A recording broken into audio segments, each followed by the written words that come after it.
बच्चों, आज मैं आप लोगों को एक किसान और एक नाग की कहानी सुनाने जा रही हूँ। एक गांव था, उसमें एक किसान रहता था। उस किसान खेत जोतता था और खेत से अन्न उपजा करके अपना खाता था। परिवार वो उसी से चलाता था, खुशी खुशी अपना रहता था। इसी तरह वो अपना जीवन बिता रहा था। एक दिन वो किसान खेत जोतने गया, तो खेत जोत रहा था तो उसे एक बाम्बी पर नजर आया। वो बाम्बी में एक नाग था।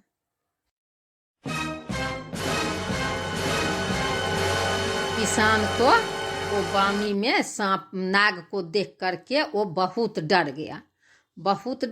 तो वो क्या किया, जो वहां से भागा तो सांप उस नाग उसके पीछे फिर नजर पड़ गया। वो क्या किया, उसको बुझाया जो सांप हमको डसने आ रहा है नाग, तो हम यहाँ से दौड़ करके वो अपना बचाव के लिए वो वहाँ से दौड़ते दौड़ते गया और कहीं से थोड़ा दूध मांग करके ले आया और बाम्बी के पास मिट्टी के एक बर्तन में वो दूध को रख दिया। उसने नाग देवता से बोला, हे नाग देवता, मुझे मालूम नहीं था कि आप यहाँ रहते हैं, इसीलिए मैंने आपकी पूजा नहीं की थी, सो मुझे आप माफ कर दीजिए। अब मैं नियमित रूप से आपकी पूजा करूँगा। यह कहकर दूध का नैवेद्य रखकर किसान अपने घर चला गया। वो किसान अपना आकर सो गया। जब सवेरा हुआ तब वो उठा और उठकर उसने देखने गया। उसने देखा तो मिट्टी के बर्तन में कुछ चमक रहा था। वो देख के उसको कुछ समझ में नहीं आया, तो वो किसान उसके पास जाकर देखा। तो उसके पास जाकर देखा तो उल्टे में मिट्टी का बर्तन में सोने की एक मोहर थी। यह देख करके किसान बहुत प्रसन्न हुआ।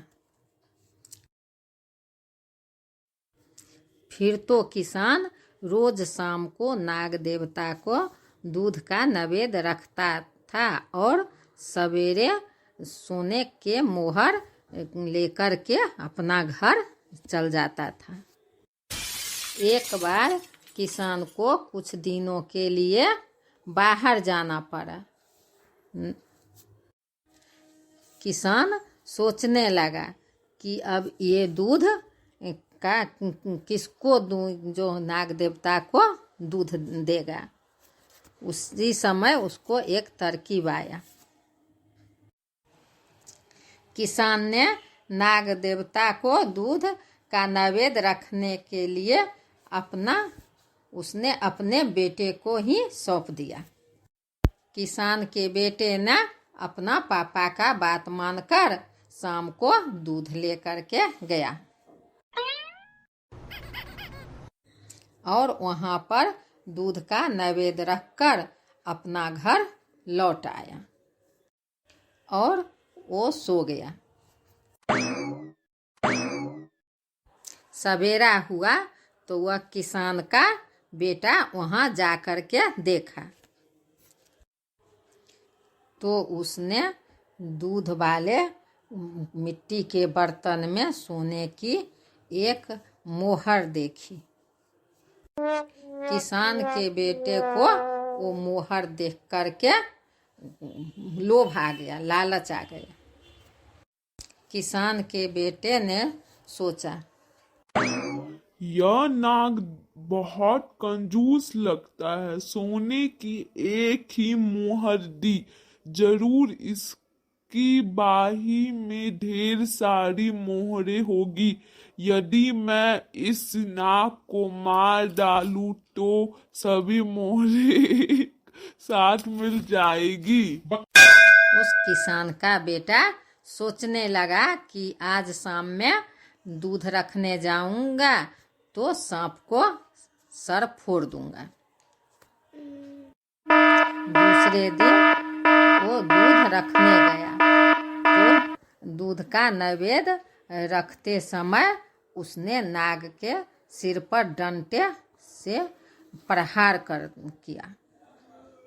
नाग देवता को सर पर चोट लगी तो नाग ने गुस्से में आकर तुरंत किसान के बेटे को डस लिया। नाग के विष उस किसान के बेटे के पूरा शरीर में फैल गया और उसका बेटा मर गया।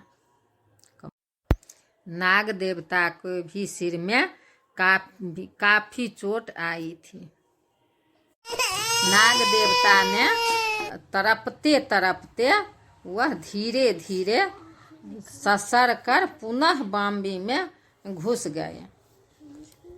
मेरी आह से आह निकलती रही, ऐसा क्या गुनाह किया कि लुट गए, हाँ लुट गए। किसान की अनुपस्थिति में उसके स्वजनों ने खेत से थोड़ी दूर पर उसके बेटे का दाह संस्कार कर दिया। इसके बाद किसान आया। किसान को अपने बेटे की मृत्यु का समाचार जानकर उसे बड़ा आघात लगा। उस किसान को नाग देवता पर बहुत गुस्सा आया। वो किसान दौड़ करके नाग के पास गया और पूछा, नाग देवता, आप मेरे बेटे को क्यों डस लिए जो मेरा बेटा का मृत्यु हो गई? तब नाग देवता उसके अपने बेटे की मृत्यु का सच्चा कारण बताए, जिसे जानने के बाद उसने कहा, हे नाग देवता, इसमें मेरे बेटे का ही दोष है। अपने पुत्र की ओर से मैं आपसे माफी मांगता हूँ, मुझे आप क्षमा कर दीजिए।